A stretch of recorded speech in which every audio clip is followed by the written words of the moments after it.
फिर मीनू चिड़िया खूब मेहनत और लगन से अपना घर तैयार करना शुरू कर देती है।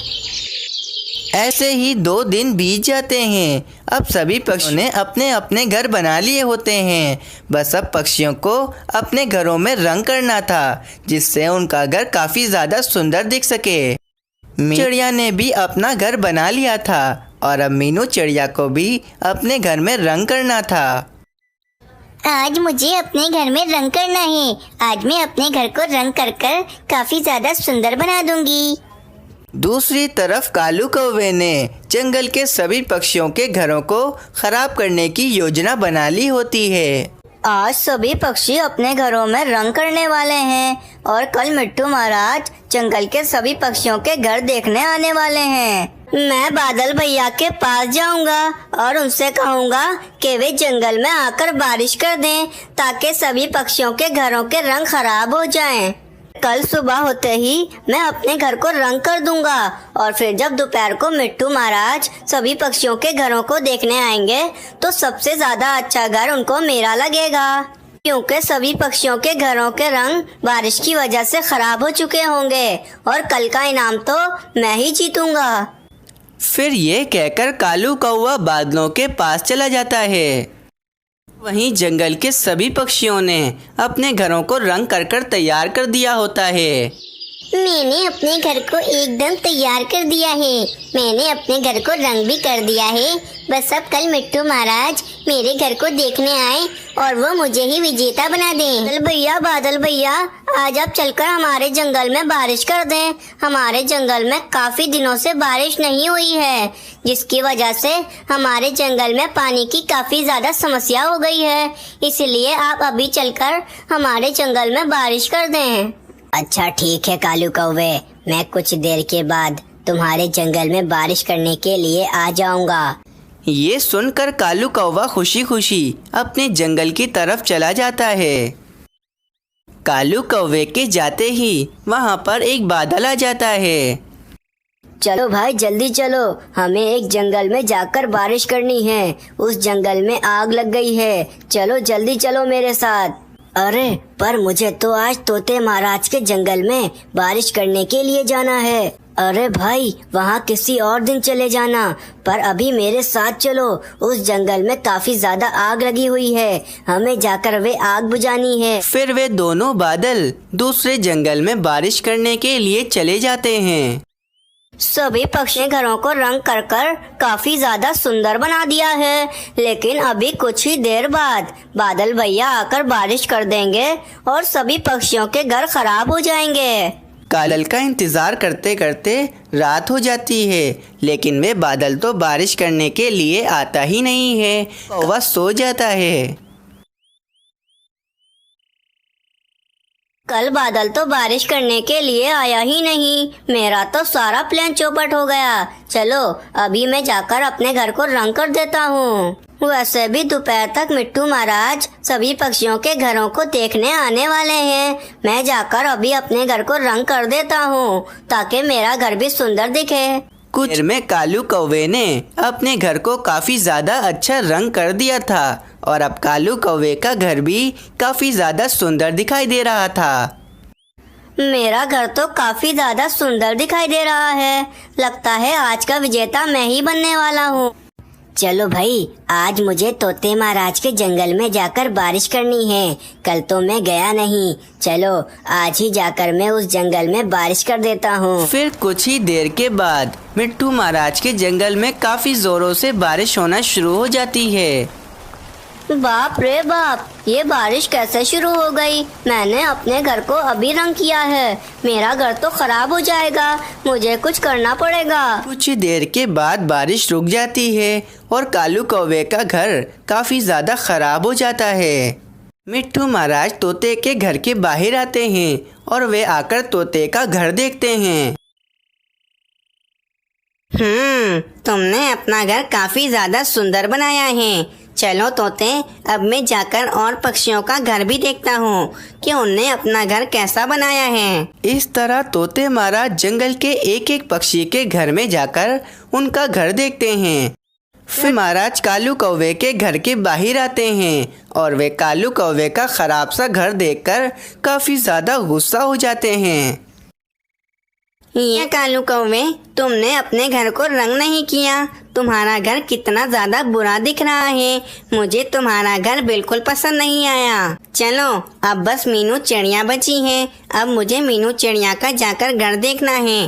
देखता हूँ कि मीनू चिड़िया ने अपना घर कैसा बनाया है। फिर मिट्टू महाराज मीनू चिड़िया के घर के बाहर आते हैं और जब मीनू चिड़िया का घर देखते हैं तो मिट्टू महाराज की आंखें तो फटी की फटी रह जाती हैं, क्योंकि मीनू चिड़िया ने जंगल में सबसे ज़्यादा सुंदर घर बनाया था। वाह वाह मीनू चिड़िया, तुमने कितना सुंदर घर बनाया है। मुझे पूरे जंगल में सबसे ज्यादा सुंदर घर तुम्हारा लगा है, इसीलिए इस साल की विजेता तुम हो मीनू चिड़िया। फिर महाराज मीनू चिड़िया को तोहफे में गंदम का खेत दे देते हैं और मीनू चिड़िया काफ़ी ज़्यादा खुश हो जाती है। प्यारे दोस्तों, इस कहानी से हमें ये सीख मिलती है कि जो खड्डा दूसरों के लिए खोदते हैं हम उस खड्डे में खुद ही गिर जाते हैं। इसीलिए हमेशा हमें दूसरों के साथ अच्छा ही करना चाहिए।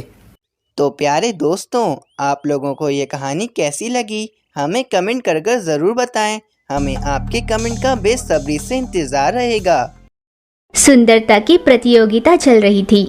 जरूर लूसी कबूतर और छोटू तोता ही अव्वल आएंगे, ऐसा वहाँ पर उपस्थित सभी का सोचना था। पर पहला स्थान मिला था डोरा चिड़िया को। सांवली दिखने वाली डोरा चिड़िया ऐसे कैसे पहले स्थान पर आई, यही सब सोच रहे थे।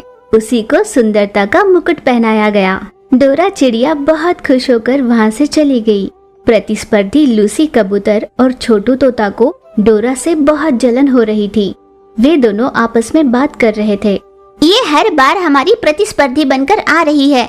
जितनी जल्दी हो सके उसे इस फील्ड से दूर करना होगा। आइंदा कभी ये हमारी बराबरी में खड़ी न हो पाए। उसे हराने के लिए क्या किया जाए, यही दोनों सोच रहे थे। पर डोरा इन सभी बातों पर ध्यान नहीं देती थी। जो इनाम उसने जीता था उससे गरीबों की सहायता करती और कुछ पैसे अपनी जरूरतों के लिए रख लिया करती थी। जहाँ भी सुंदरता की प्रतियोगिता होती डोरा ही जीता करती थी। बाकी 2 स्थानों को लूसी कबूतर और छोटू तोता को दिया जाता था, पर ये उन दोनों से बर्दाश्त नहीं होता था। यूं ही कुछ दिन बीते। एक दिन जब डोरा अपने घर पर सो रही थी तो लूसी कबूतर और छोटू तोता धीरे से उसके घर में गए। डोरा जो क्रीम पाउडर मेकअप के लिए इस्तेमाल करती थी, उन दोनों ने उसमें कुछ मिला दिया। आज के बाद उसकी जिंदगी पूरी तरह से बदल जाएगी और हमारे रास्ते से रोड़ा हट जाएगा। ये सोचकर खुश होती हुई वे दोनों वहाँ से वापस लौटी। हर रोज की तरह डोरा ने उठकर नहाया और उन क्रीम्स को अपने चेहरे पे लगाया। उसके चेहरे और शरीर की त्वचा खराब होने लगी थी। वो अपनी फैमिली डॉक्टर चीचू कौवा के पास गई। डॉक्टर, मेरी त्वचा खराब होने लगी है। अब मैं सौंदर्य प्रतियोगिता में भाग नहीं ले सकती। अगर ऐसा हुआ तो मेरा जीवन आधार चला जाएगा। ये कहते हुए वो रोने लगी। अब आप ही कुछ कीजिए। डॉक्टर से वो विनती करने लगी। आखिर तुम्हें हुआ क्या है मेरी समझ में नहीं आता। मुझे थोड़ा समय दे दो, मैं किसी न किसी तरह इसका इलाज ढूंढ कर रहूंगी। कई टेस्ट के बाद भी डॉक्टर उसकी वजह नहीं जान पाई। इसी दौरान डोरा को एक बहुत ही अच्छे ऑफर का कॉल आया। डोरा को एक फोन कॉल आया। कांग्रेचुलेशंस डोरा जी, आपका सिलेक्शन मिस इंडिया के कंपटीशन के लिए हुआ है। ये कब और कहाँ होगा ये मैं जल्द आपको बताऊंगी। अगर आपने ये कंपटीशन जीती तो आपको बहुत सारे पैसे मिलेंगे और रहने के लिए घर, सभी तरह की सुख सुविधाएं मिलेंगी। ये पता चलने पर डोरा ने उनसे कहा, मैं जल्द ही आपको अपना जवाब सुनाऊंगी। ये कहकर डोरा ने फोन काट दिया। मैंने कभी किसी का बुरा नहीं चाहा। मैंने हमेशा सबकी मदद करने की सोची है। कईयों ने मेरी बेइज्जती करने की कोशिश की, फिर भी मैंने उनका बुरा नहीं माना। मैंने कभी नहीं सोचा था मुझे ये दिन देखना पड़ेगा। तभी चीचू कौवा वहाँ पर आई। डोरा, तुम चिंता मत करो, सब ठीक हो जाएगा। वैसे मैं अपनी तरफ से हर कोशिश कर रही हूँ, पर तुम्हें ये कैसे हुआ इसका पता नहीं चल रहा। पर एक बात जरूर है, तुम्हारे इस्तेमाल करने वाले फेस वॉश और मेकअप पाउडर में किसी ने कुछ मिलाया है। तुमसे ईर्ष्या करने वालों ने ही तुम्हारे साथ ऐसा किया होगा। डोरा बहुत दुखी होकर बोली, मैंने कभी नहीं सोचा था मेरे साथ कभी ऐसा भी होगा। ये मेरे ही दुर्भाग्य है। मेरे साथ ऐसा किसने किया होगा?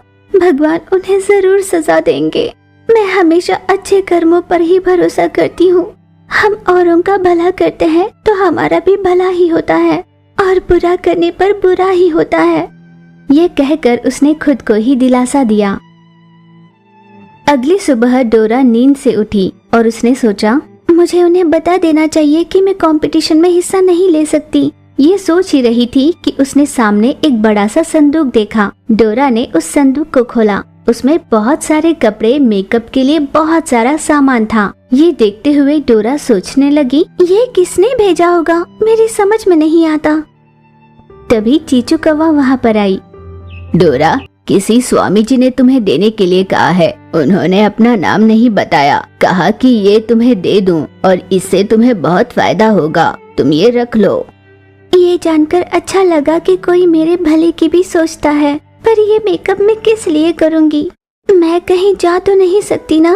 रहने दो। यूं बड़ी दुखी होकर रोते हुए डोरा ने कहा, तुम इतनी उदास क्यों हो रही हो? एक बार मेकअप करके तो देखो। नहीं, मैं मेकअप कर भी लूंगी तब भी बदसूरत ही लगूंगी। पर एक बार ट्राई करने में जाता ही क्या है? स्वामी जी ने कहा है ना, एक बार ये मेकअप करके तो देखो। डोरा चीचू की बात मानकर मेकअप करने के लिए तैयार हुई। जैसे ही उसने मेकअप किया, उसका चेहरा पहले जैसा ही खिल उठा। वो पहले जितनी सुंदर थी उससे कई ज्यादा सुंदर लग रही थी वो। मैंने सोचा ही नहीं था कि मैं इतनी सुंदर लग सकती हूँ। मैं अभी उस प्रतियोगिता में हिस्सा लेने जाऊंगी। डॉक्टर ने भी उसे प्रोत्साहित किया।